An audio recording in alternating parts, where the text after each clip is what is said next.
Assalamualaikum warahmatullahi wabarakatuh, sahabat yang saya cintai dimanapun Anda berada. Seperti yang sudah pernah saya sampaikan di laman komunitas, tulisan Gus Rumel yang diunggah di situs Medium yang diberi judul Melihat Ba'alawi pada abad ke-8 Hijriah. Nah, itu akan saya kaji dan akan saya buatkan videonya. Agar pembahasan ini lebih jelas, penting kiranya kita tahu dulu bagaimana alur pembahasannya. Pertama, kita tahu bahwa dalam tulisan Kiai Haji Imaduddin, beliau tak segan-segan menyatakan bahwa orang pertama yang mendeklarasikan Ubaidillah sebagai putra dari Said Ahmad bin Isa adalah Habib Ali bin Abu Bakar As-Sakron di dalam kitabnya yang berjudul Al-Burqah Al-Musyiqah, sehingga muncullah pemahaman bahwa awal kemasyhuran Ba'alawi dikenal sebagai cucu Nabi atau Ashraf ya, atau Sadah adalah mulai abad ke-9 Hijriah. Karena Habib Ali bin Abu Bakar As-Sakron, nah itu lahir pada tahun 818 Hijriah dan meninggal pada tahun 895 Hijriah. Berarti jika dihitung dari meninggalnya Said Ahmad bin Isa, yaitu tahun 345 Hijriah, maka ada kekosongan data selama ya kurang lebih 550 tahun.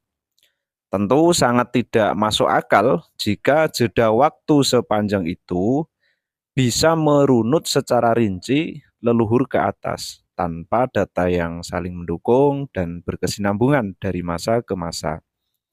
Tapi ya mau dikata apa, begitulah kesan dari kitabnya Habib Ali bin Abu Bakar As-Sakron.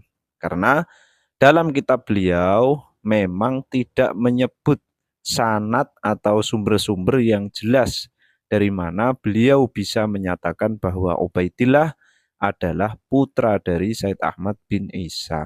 Ya, kecuali dari kitabnya Al-Janadi itu sahabat ya, yang disebut oleh Kiai Haji Imaduddin sebagai pecanggokan nasab ya, mencangkok nasab. Lebih-lebih beliau Habib Ali bin Abu Bakar Sakron juga memiliki pandangan bahwa Ubaidillah nama aslinya adalah Abdullah. Nah, namun karena ketawaduan Abdullah, nah itu lebih suka dipanggil Ubaidillah. Sehingga dari pemahaman yang terkesan otak-atik matuk ini masyhurlah mulai dari abad ke-9 bahwa Ubaidillah adalah salah satu putra dari Said Ahmad bin Isa. Nah, itu yang pertama. Kemudian yang kedua, kita lihat bagaimana Gus Rumel Abbas menepis anggapan bahwa kemasyhuran Ubaidillah sebagai putra dari Said Ahmad bin Isa, nah itu dimulai dari abad ke-9. Tulisan beliau ini sebetulnya banyak sekali ya, etnabnya banyak. Akan tetapi kita fokus saja ke judul tulisan beliau, yaitu Melihat Ba'alawi pada abad ke-8 Hijriah. Saya sudah baca ini berulang-ulang dan saya menjumpai sebuah narasi bahwa dalam tulisan ini Gus Rumel sebagaimana judul tulisannya memang benar-benar berjuang untuk memangkas kekosongan data selama 550 tahun. Dalam tulisan ini beliau melihat data di abad ke-8 Hijriah, berarti beliau berusaha memangkas kekosongan data ya menjadi 450 tahun yang tadinya 550. Ketika saya cermati, sumber utama yang beliau pakai sebetulnya adalah kitab Al-Jauhar Asy-Syaffaf. Namun dalam tulisan ini beliau kemas menjadi sebuah narasi dengan berbagai komparasi-komparasi guna mempertegas bahwa sosok yang bernama Syekh Ibrahim bin Abdurrahman bin Muhammad dan Syekh Umar bin Abdurrahman adalah dua bersaudara yang ditulis oleh Taqiyuddin Al-Makrizi sebagai Alawi dalam pengertian keturunan Sayyidina Ali menantu baginda Nabi Muhammad Shallallahu Alaihi Wasallam dan sebagai sosok yang berasal dari Ghorbi Hadramaut, sebelah barat Hadramaut atau tepatnya di Tarim. Koreksi pertama saya terhadap tulisan Gus Rumel, saya mulai dari penyebutan tahun penulisan kitab Al-Jauharus Syafaf, yang dalam tulisan beliau ini jelas sekali beliau menyebut ditulis pada tahun 820 Hijriah. Sebetulnya pernyataan ini perlu diperjelas. Apakah tahun 820 Hijriah itu sang pengarang kitab itu sudah selesai menulis atau baru mulai menulis? Ini beda ya. Meski dalam tulisan Gus Rumel ini hanya menyebut seperti ini, yaitu Kitab Al-Jauharus Syafaf ditulis pada tahun 820 Hijriah, artinya kala Ali Al-Sakron berumur 2 tahun, tanpa beliau sebutkan pada tahun itu selesai menulis atau baru mulai menulis. Namun saya punya analisa bahwa pada tahun 820 Hijriah itu kitab Al-Jauharus Syafaf baru mulai ditulis atau masih dalam proses penulisan.